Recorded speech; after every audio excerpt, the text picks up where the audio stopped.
Generic greetings and welcome to Science Insanity, a channel dedicated to bringing my love of science fiction in all its wondrous absurdity to you. Today we are going to ask and answer and explain a very simple question. Why would you use guns in science fiction when you've got a smorgasbord of everything else plus space magic you could possibly want? But first, I am going to shill, as all good content creators must, as stated under Article 69, subsection 720 of the YouTube Charter. If you'd like to support Science Insanity and get access to our content a day early with all the stuff we need to cut to keep the runtime down, then head over there and buy me a coffee or feed Steve, my co-host for our weekly lore discussions. If you're short on space bucks, then check out some of my other videos, like, subscribe, and all of that, since every little bit helps. And with that, guns! Kinetic weapons of all shapes and sizes, from the absurdly ridiculous to the humble and small, science fiction has an absolute menagerie of guns capable of doing everything from throwing slugs at notable fractions the speed of light or tossing up the holy wall of lead, blessed be its name. Today we'll be covering kinetic weapons in science fiction, how they work, what they're used for, and after that we'll talk about why guns even exist in sci-fi when creators can use flashy lasers, beams, and space magic instead. Firstly, let's talk about what kind of kinetic weapons are out there and what they're broadly used for. First and foremost, the classic favorite of soft sci-fi and military nerds everywhere. Naval-style cannons arrayed in massive gun batteries and capable of flinging highly destructive shells out across the void at whatever they so decide should be in as many pieces as possible.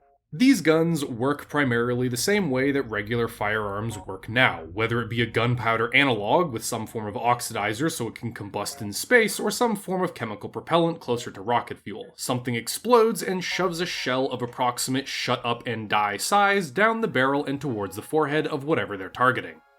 The raw mass of these weapons is where their destructive power lies, with main batteries usually being large enough to rip gaping holes in enemy capital ships or smash smaller vessels to scrap outright. You don't often see things like recoil taken into consideration here, as if it was, the Galactica putting up this wall of flak would gradually accelerate it in the opposite direction like an engine, and these bad boys are just more fun if you don't think too hard about them.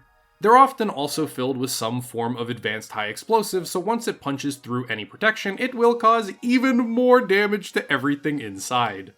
The biggest downside of these guns, and something that's actually generally focused on, if not outright stated, is that they are, comparatively to other weapon systems, as slow as molasses flowing uphill in winter during an ice storm. In the real world, some of the most powerful main guns mounted on artillery or tanks can lob a shell or tungsten dart anywhere from 1500 to 2000-ish meters per second.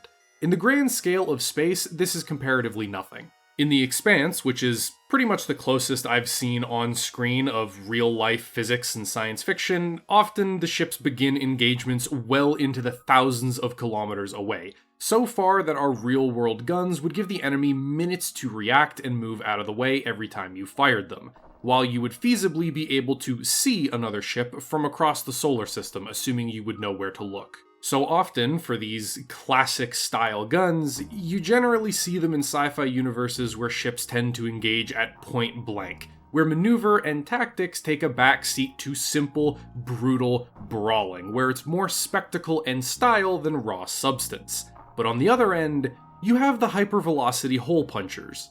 Leaning towards the harder end of sci-fi, both in its ammunition and physics, we get railguns or coil guns and mass accelerators. These work fundamentally different than the prior version, and instead act more as guide rails for the projectile, which is accelerated down said rails by incredibly powerful electromagnetic fields. The classic example of this is the railgun. Two parallel rails that create a magnetic field between them. This field accelerates a solid slug to Mach Jesus as it exits the weapon, and really only causes damage to whatever is directly in the line of the shell's travel.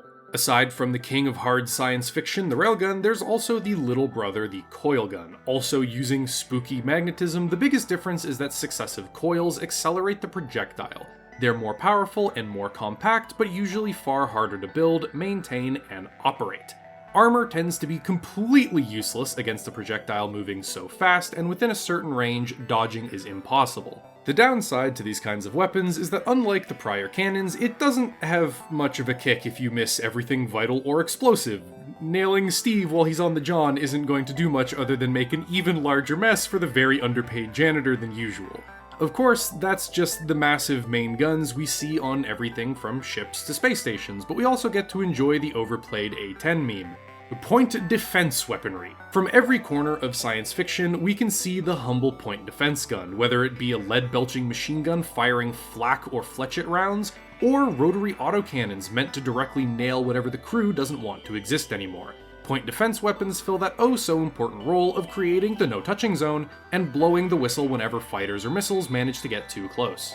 Depending on how realistic a setting is, you'll tend to see variations in this from the Holy Wall of Flak, blessed be its name, to precision CWIS systems and everything in between, with Halo striking a nice middle ground with its large, semi-precision turrets firing a mix of single explosives and solid streams of steel while they deal with Covenant fighters. With a basic understanding of what types of slug throwers exist in science fiction, let's tackle that question from earlier.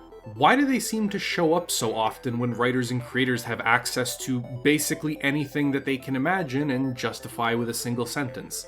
The short answer is because they're simple, flexible, and some of the most creative weapons out there. If it wasn't abundantly obvious, this is more of a meta-topic discussion based around the actual creative aspect of sci-fi universes, not the in-lore reasons why they use them, because most of the time that's just hand-waved away as a consequence of the former. We'll start with their simplicity. A gun is a gun is a gun. Your average person who may not know anything about sci-fi will still probably know what a gun is in its most basic form. That means for writers or filmmakers, firearms and kinetic weapons let them cut out exposition and explanations for their universes and instead use those words or seconds on more useful things. What a lot of people seem to forget is that a huge part of any creating is balancing the readability and simplicity of your creation with the artistic or creative aspect of it. I used every version of that word except for create itself. Star Wars is World War II in space with dogfights and battleships slugging it out, both because it fit the artistic direction of George Lucas, but also because it's quite literally World War II in space. The blasters we see are often real guns dressed up and used in the exact same way, except with glowing bolts added in post. Over to the Expanse again. During a fight between the Rocinante and the Zmea, we can follow the flow of battle relatively easily despite the dynamic camera, fast cuts, and rotating perspective at some points due to the PDCs acting like laser pointers. We can track where missiles are coming from, how close they get by their explosions, and how much danger the Rocinante is in as one of the PDCs are disabled, keeping the fight clean and readable despite the chaos and highly creative camera work. And while this isn't something unique to only kinetic weapons, it is something that they're especially good at, considering that you can justify giant glowing tracers coming out of them a little bit easier than you can justify a laser having a giant glowing beam coming at the end of it. What then about their flexibility? Guns only really do one thing, right? You pull the trigger, the gun fires, the bullet accelerates down the barrel, and hopefully you hit whatever you were aiming at, and if not, you probably nail the neighbor's dog. And you would be completely correct in that. When I say flexibility, I mean in the meta sense of what they can offer to the general setting, how they can be employed, and what they can do for the author. Since everyone knows what guns can do, or more accurately what they should do, science fiction can subvert these expectations to great effect or reinforce them to set tone and mood. An easy way of conveying relative power is to show the effects a good old gun will have on whatever it's trying to turn into Swiss cheese. In Battlestar Galactica, or The Expanse, the shows sell us that the power of their main guns is as effortlessly insane as they are built up to be. They're easily capable of ripping other ships to shreds or killing them in single volleys, and they let us know that whoever's in charge of them is not only extremely powerful and extremely dangerous, but also wielding proverbially the biggest stick in the universe.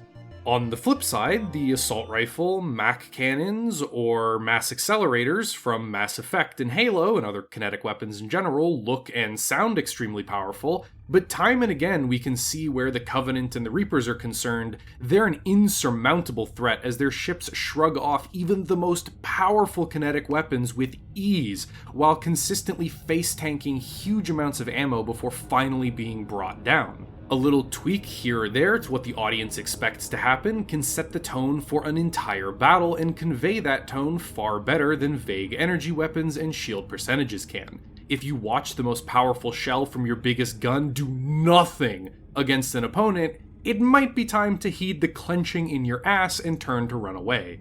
Not to mention that there are examples of kinetic weapons that are extremely powerful and relatively effective, but simply can't stop whatever it is you're fighting. The necromorphs from Dead Space are another great example. Under normal conditions, the pulse rifle would make you a god amongst men with its ability to blow golf ball-sized holes out of a person's chest, but against this mind-bending horror, the functional principles of this weapon just will not work. This is also one of the worst guns in all of the Dead Space games, change my mind. They can also scale up or down easily, so the writer can smooth brain mode when designing ships. Little guns for shooting people, medium guns for shooting ships, giga-big fuck-off guns for killing moons, or something, I don't know.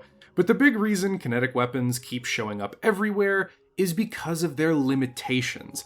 Counter to what a lot of people believe, the heart of creativity is limitations. The greatest moments and most interesting tactics come about because of the limitations imposed and the creative ways that we see characters, pilots, and ships get around or through those problems. If a ship is capable of just one-shotting everything it comes up against, then any other strategy would leave the audience asking why, but working around the limits of your weapons will always be more entertaining. Some great examples of this come from The Expanse, where the Roci gets set adrift as its reactor is shut down. Thanks, alien plot device, while tethered to a civilian ore hauler. They're both slowly drifting into an atmosphere with no power left. When things are looking dire, they realize that the railguns have charged capacitors because otherwise the reactor wouldn't be able to store their power properly. They use the railgun like an engine, using the opposite force generated when it fires to get that little bit of extra thrust they need to stay up there and safe before their engines come back online. It's a creative and interesting use of the mechanics that are almost exclusive to kinetic weapons, because things like missiles and energy weapons don't tend to work in the same way. I'm sure we've also all seen the classic hallmarks of the giant glowing weak spot, whether it be the Death Star's exhaust port, or the Star Destroyer's little shield bubbles, or, everything on a UNSC ship, I guess. It's a bit of an oof. Regardless, we've all seen moments like that where the hero's ship can't get through their target's armor or defenses and so has to pull some daring maneuver before getting into their enemy's weak spot and hammering them with as much projectiles as they possibly can. While it may not be a kinetic weapon specific scenario, kinetics do lend themselves more towards these types of battleship style combat than other forms of weaponry do.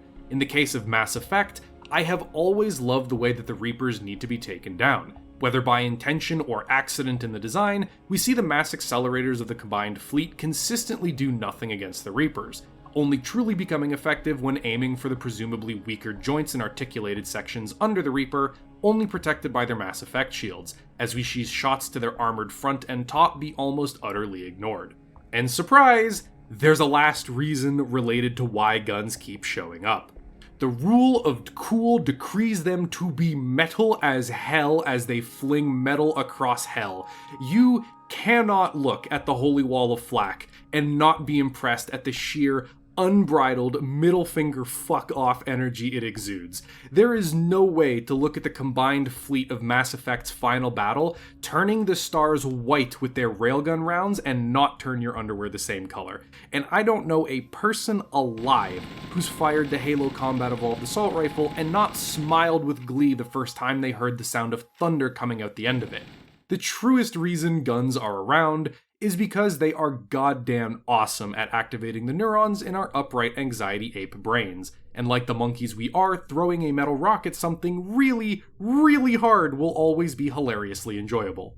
And that's about it. This is a new type of video for the channel, as the green banner and logo will attest to, so let me know what you thought about it. It's mostly an opinion piece, so feel free to have discussions or disagreements in the comments, and I have many questions and answers as well as opinions to share, and these videos are short and easy to make, so they'd be perfect as filler between the larger releases each week.